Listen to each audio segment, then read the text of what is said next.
Hey, it's Rebecca Smith from the KBIA newsroom in Columbia, and it's time for Missouri Health Talks, a project where we listen in on Missourians' conversations about access to health care. This week we hear again from Tagnan and Michelle Ribaudo.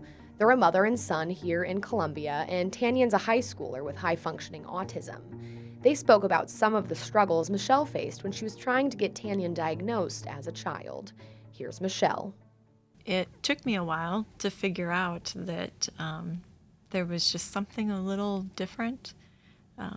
I couldn't quite put my finger on it, and a lot of times at first when I would bring it up to the doctor or to friends, it would be a parenting issue. They would say, oh, you need to do this, or you need to do that, you need to be harsher. Which, if I may, that's kind of like what I was talking about with how most, especially for autism, because of the nature of it, especially kind of older thinking leads it to be, oh, you're just not raising them kids right. Yes, that's exactly right. And that's a lot of the advice I got, especially when you were really young, because it was, you were less than 2. So I knew that other kids that we were around were not melting down. They weren't on the floor screaming and screaming and screaming. It was, you go through all these different emotions of, why can I not get my kid to behave when we go out? Why are they worried about this sound or that sound? And I remember going to the movie theater with you and you flipped out and just, and you're just so confused. I was so confused about what it was, especially as I would try to get help and I wasn't getting many answers. And it actually wasn't until your dad said, I kind of wonder about autism.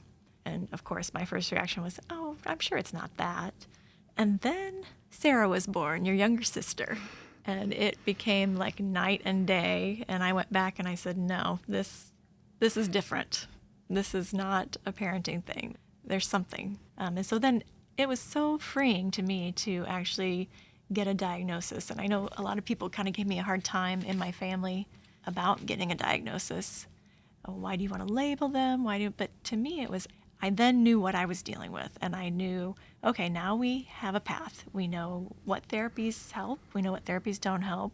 That's one thing I've noticed too is you said having people speak up is a major thing, which it most definitely is, because there are, self-advocacy is something that is quite frankly really hard in some cases, and I'm able to do it now, but in the past I'd need people to help me kind of speak up, and I've gotten a lot better now where I can raise my hand and ask the teacher, but self-advocacy is hard, and so sometimes, especially early on, you need people to advocate for you. You do.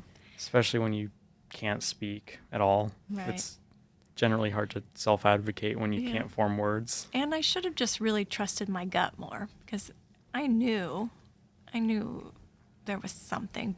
So I would definitely say, especially as you get older, trust your gut.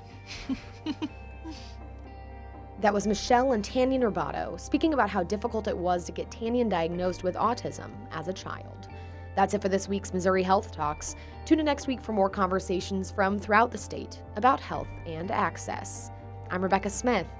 Thanks for listening.